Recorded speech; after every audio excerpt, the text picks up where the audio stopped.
Hello, everyone. Welcome to another edition of Odyssey House Journals, one of the most watched and listened to podcasts dealing with addiction and recovery. And we're just open and honest about the whole topic. And generally, the people you see here are in recovery. I'm a recovering alcoholic. Nicole, you're a what? Recovering alcoholic. And Stormy. I'm a recovering addict. Okay. So An alcoholic. Okay. So anyway, I'm your host, Randall Carlisle, my co-host, Nicole Slack, and our guest is Stormy, who is right now in treatment for addiction. And we'd love to have people who are going through the process on to talk about the podcast, hoping that if you are watching and you happen to be in addiction, although I don't think I'd watch this if I was in addiction, but if you have a loved one who is dealing with addiction, it's hopefully will give you hope that there always is hope for recovery. I didn't start till I was 60, okay? So it doesn't matter how old or young you are. You and I were just talking about kids. Yeah. Think if you would have started when you were 16. Oh, gosh. And then recovered in that time. We have kids at our adolescent facility that are in recovery and doing well, and 16, 17, and Boy, what I would give. I know.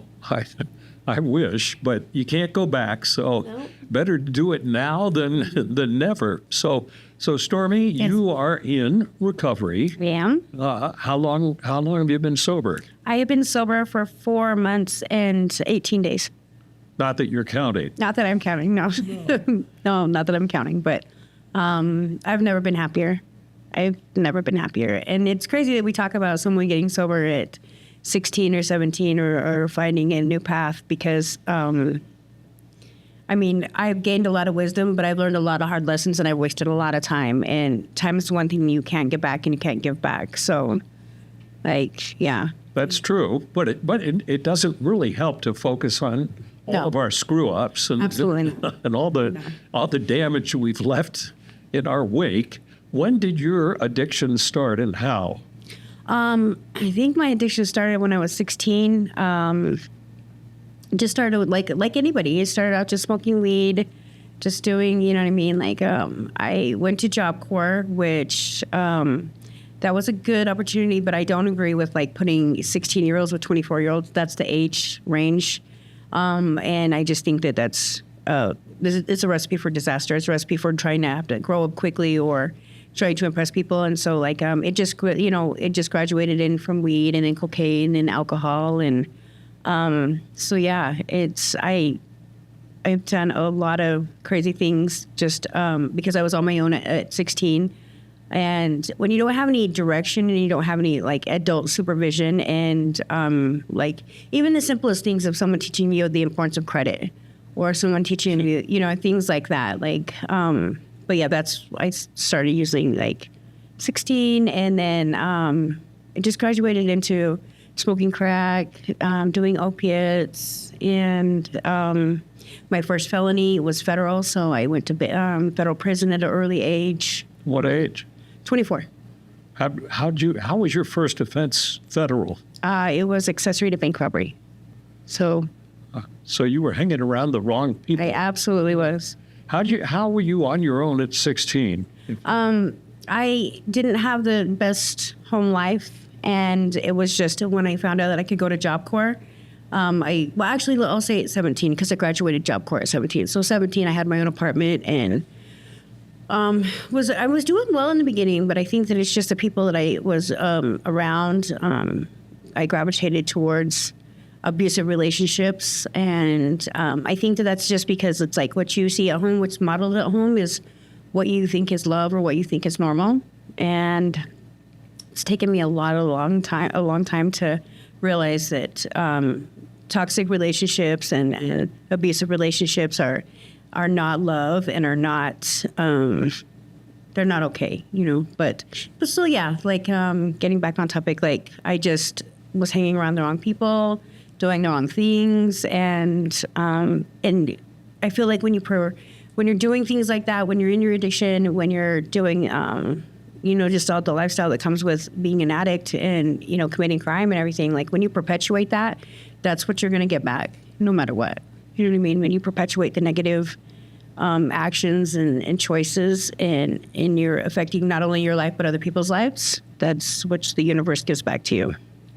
I think it's safe to say, at the time, were you thinking that you were affecting other people's lives? Absolutely not. I don't even think that I've even taken a look at that until I wrote my impact letters and really, because I never even thought of when I had to do an impact letter from the community, I was like, community, how did I affect the community? But then I sat down and I really took a look at my actions and my criminal charges and just my decisions, even if not even necessarily, but just, selling drugs, doing things like that. You know what I mean?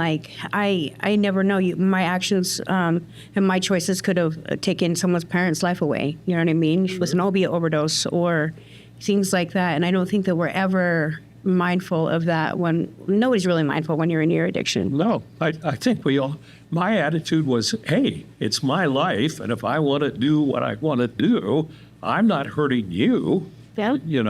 But you are. You're affecting so many people. I think it's funny you bring up the impact letter to the community because I watched it click with so many people in my discovery group, which is the level where you have to write your impact letter. Yeah. This girl read hers and she said, I don't know how many people I sold to that could have passed away. Yeah.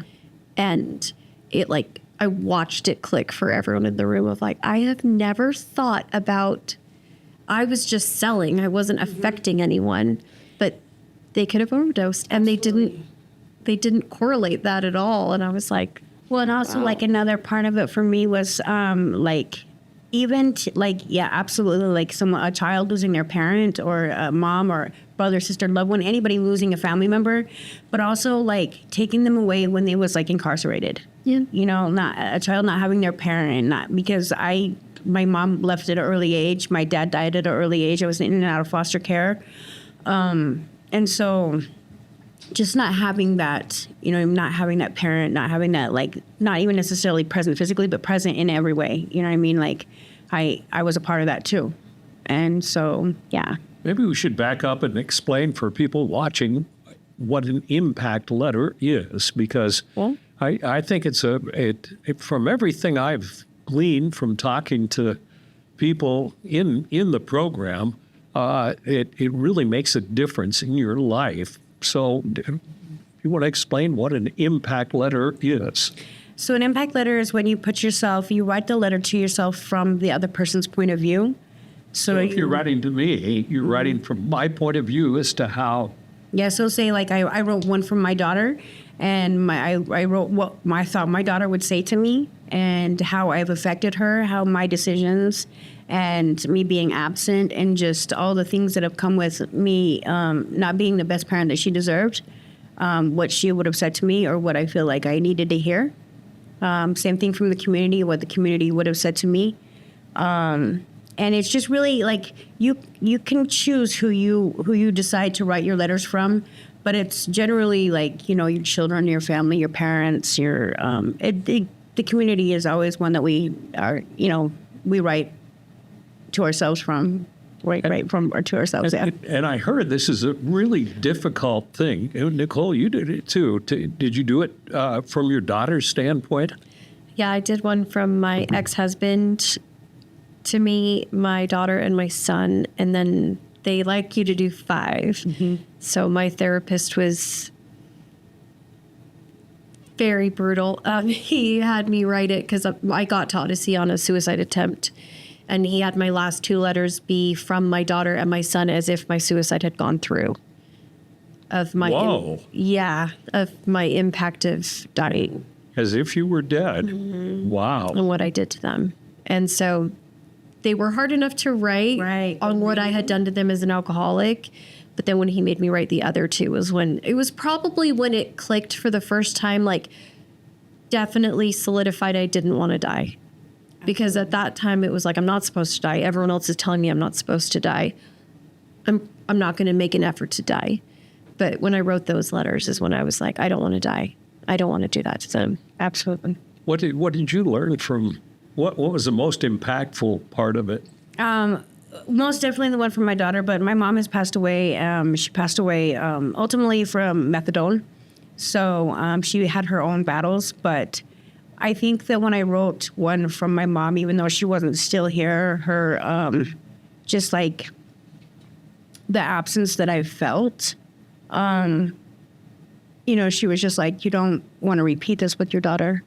You know, don't like let her feel what you felt, you know, and I think that's one of the main reasons that it is the reason, like, besides being absolutely miserable and full of despair, like, I didn't want to continue repeating the cycle. I come from, like, I'm the third generation. I don't want my daughter to be the fourth generation of alcoholism and addiction and not being a parent. Not being a parent that my daughter deserves to have. And I need my daughter just as much as she needs me, because I feel like that's what grounds me.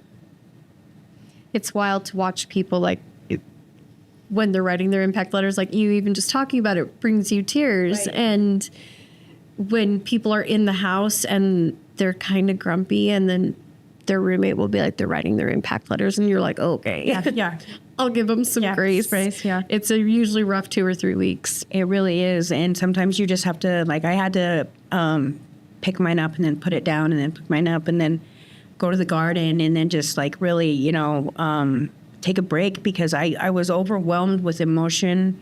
And I feel like that's where I had so much guilt and shame, because there's a difference. But after I feel like I let go a lot of that after I wrote my letters. But feeling all that and really taking, like, really taking a look at the pain that you cause someone else that you love is impactful. It's very impactful, because you know what I mean? You don't want to hurt the people you love. You know what I mean? Like, it feels like when we hurt ourselves, we don't really care, because we're not at a point where we even care about ourselves, you know? But when you're finally in a state of mind where you're not, it's not cloudy, and you are really taking a look at your actions and starting to be accountable for things, because that's one thing that I've learned is, like, being accountable for the things that I do, and my behavior and my words have power. And so when you take a look at those things, it's like, and then especially when you read them in a group full of people, especially your peers, it's definitely an emotional journey. But I have gained, probably that's one of the things that I've gained the most, things that I've gained the most from is my impact letters. How old's your daughter? 10. So she has seen you through. She has. The, She has. I fortunately, like, I have her dad. I was a very good dad, and he's. I haven't been there. I haven't used in front of her or anything, but my absence is enough. You know, I think that sometimes, like, I feel like sometimes that's just as bad. But yeah. what was the experience like being in federal prison at 24? I grew up quickly. I grew up very quickly. And it's, I don't know. I think that I've just always been the person. I've always been in a lot of traumatic environments or not so good environments that I've just, as at a young age, I've acclimated, or I've become a chameleon, or I've just learned how to make the best out of every situation.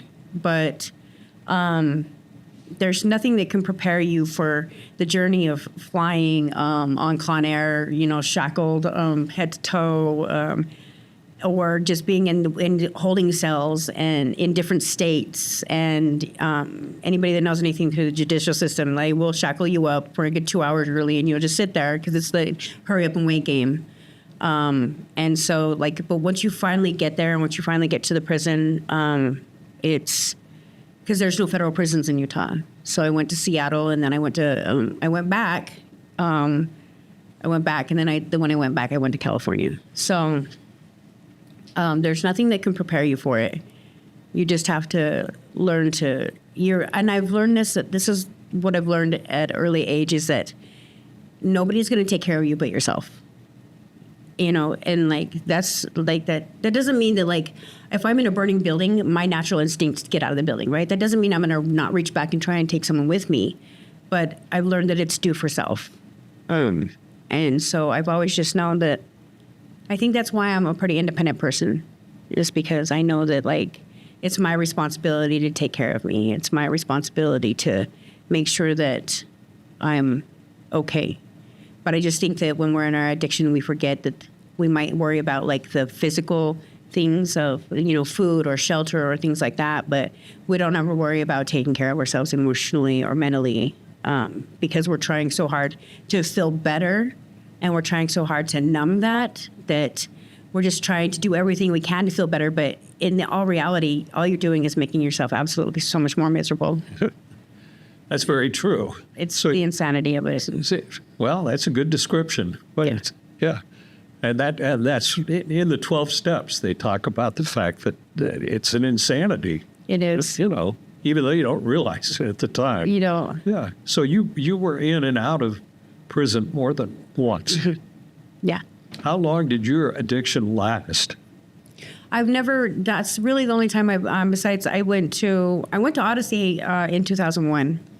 And we should say that back in 2001. That was when Odyssey was. It was a different program. Way different, way longer, way harder. I'm not saying it's not hard now. It's a hard program. It's not for the faint of heart, and it's definitely you have to be willing to take a look at things and accept feedback. And sometimes, like with anything, the truth hurts. And like, so it's just it's just your reaction to anything. It's like whatever's going to come at me is going to come at me, but how I handle it is what's going to, give me growth, or, let me get through it and have grace with myself, and have, just the acceptance that like, there's going to be, life's not fair. There's going to be things that I don't want to hear. And sometimes I'm going to have to say things that people don't want to hear. So did you graduate in 2001 or not? No. I left. I finally just jumped ship per se, because it was a really hard program. I was in limbo. I don't know. It's TR now. In the house, it's really hard because nobody can talk to you. You can't talk to nobody. You're just supposed to journal and really just be with yourself and your thoughts. And that was hard. It was really hard. How long were you in? 3 months. 3 months. 3 months. And the program, what was it? That was like when it was like 18 to 24 months, I think. Like, oh, I thought you were saying you were on TR for 3 months. No. So I was like, my heavens. 2 weeks. Okay. And that was like a lifetime to me. Yeah. Yeah. But yeah, it was a hard program. So yeah, then I went to the Haven a little while after that, because I started out before my cocaine phase. I was drinking. I lived in Park City. My family's from up there. And I got 3 DUIs in 9 months, which is now it's crazy. Yes. I think we've gotten more progressed with like the laws but back then it wasn't. I didn't get maybe the consequences that I should have gotten. But I went to the Haven. I stayed sober for a couple of years. But to be in all reality, like the only time that I've ever stayed sober for a really long time is when I've been incarcerated. And then when I've been incarcerated, I've been planning my relapse. Like before I even get out, I'm like, oh, I'm going to do this, I'm going to do this, I'm going to do this.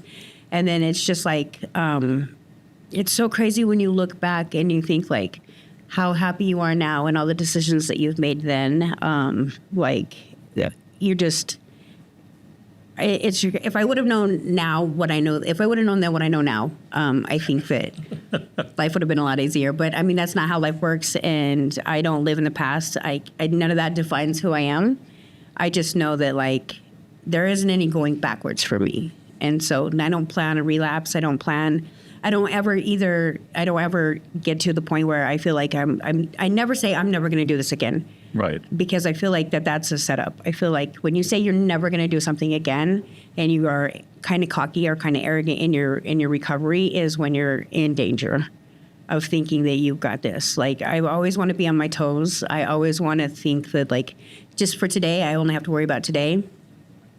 But when you start to say never, I feel like you're setting yourself up. My sponsor really impressed me with it. He said, you may get drunk next week, but if you're not drunk today and you're not drunk tomorrow, that's all you got to worry Yeah. about. But and really, if you want to get drunk next week, then you can, and that takes away I don't know what it is, the rebellious nature Yeah. or whatever. Yeah. The pressure to like not upset anyone and fail at something. That's it for me.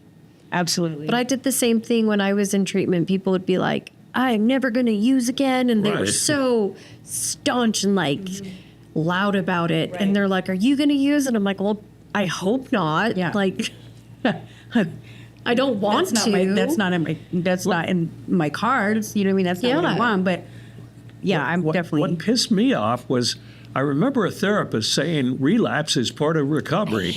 And I thought, what?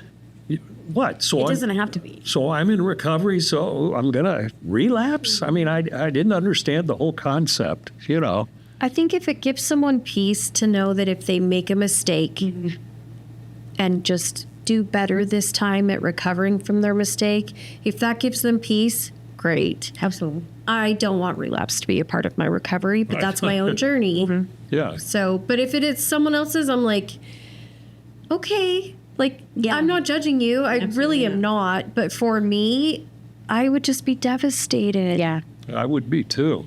I see it from the other side too. Like I don't like that statement, but at the same time, like I have relapsed. And my aunt, she was also in recovery. She used to say, "Well, did you learn something?" Yeah. And I'd say, "Yeah." And she's like, "Okay, well then, it's I not see wasted." Clients all the time at admissions, and they're like, I'm back again. I'm like, yeah, but you're back. And was this relapse better? Right. They're like, yeah, like I did it 2 or 3 times, and I realized I'm heading down the road of I'm going to be homeless. I'm going to be this. And so I'm here. And I'm like, so you did better. Good job. Okay. But yeah, I don't want to relapse. So yeah, relapse is a part of recovery is hard for me. But also, like to go back out with a head full of recovery and relapse is not fun because you have all these tools now, and you realize that like you're miserable and it's not what you thought it was going to be, and it's not like it ever was in the beginning. And so, yeah. For me, I know that like as long as I just live in the moment, which I think that that's something that I've like really been trying to be like mindful of just living in the moment. And right now I'm sober, and right now this is the only thing that I need to worry about. Like tomorrow's gone. I mean, tomorrow's not here, and yesterday is gone. So as long as I am right here in this moment, that's all I can worry about. Yeah. It's hard to explain to people the power of addiction as a disease.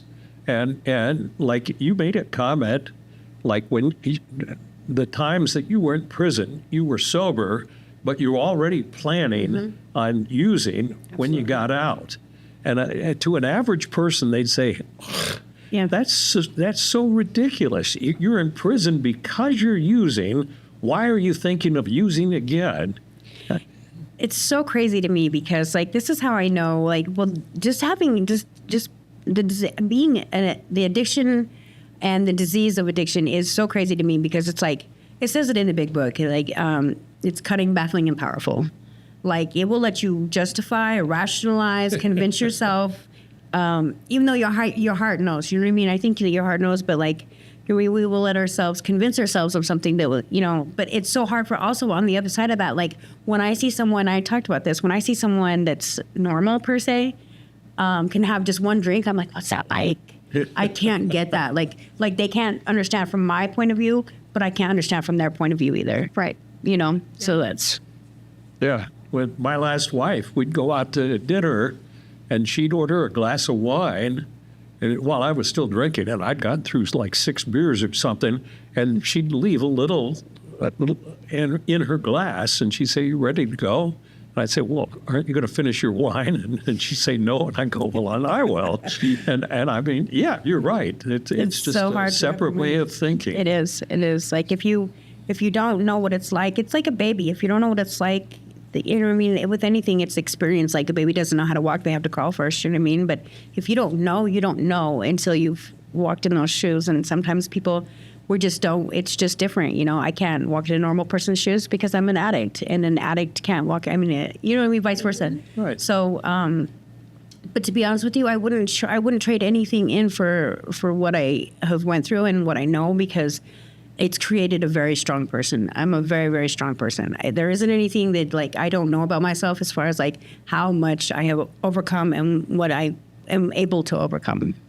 Are you in communication with your daughter? Yeah, absolutely. Has she come and visited you? Or Yeah. Really?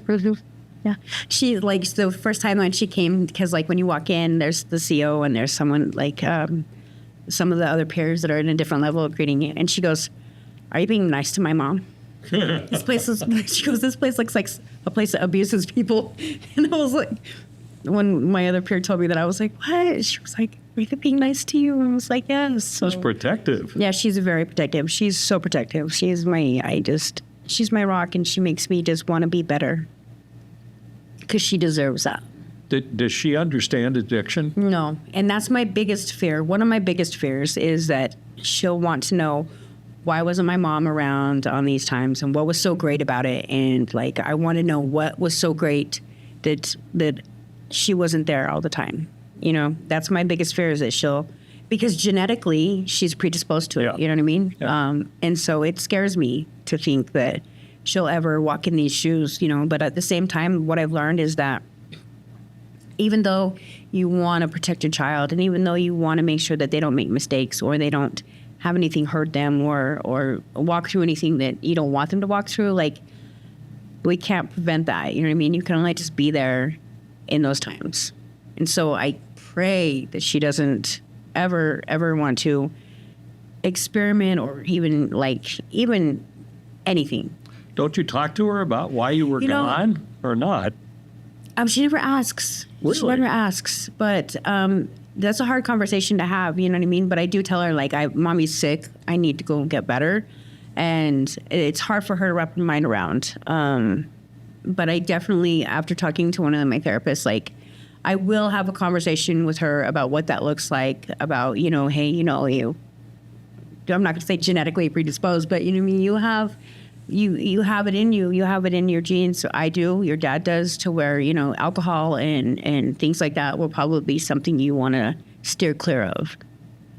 But that's a hard conversation. Yeah, and then hope that, you know what I mean? Like, I think that sometimes I think this is why sometimes, I'm just going to say, Utah has a higher rate of alcoholism and addiction, is because when you tell someone they can't do something, or when you, obviously you tell someone they can't do something, what do they want to do? They want to do it. You know what I mean? Especially kids. Absolutely. Yeah. So I think that it's good to have conversations like that.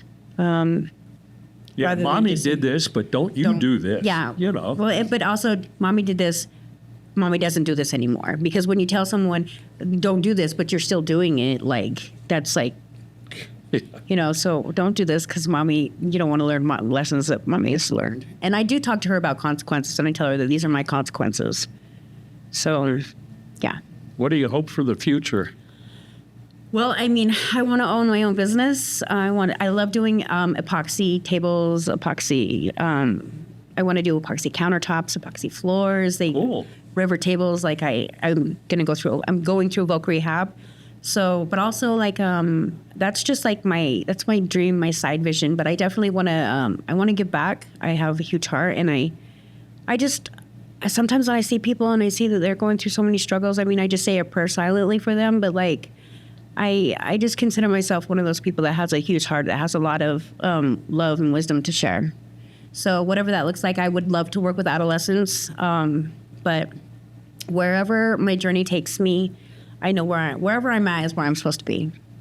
That's a good way of looking at things, isn't it?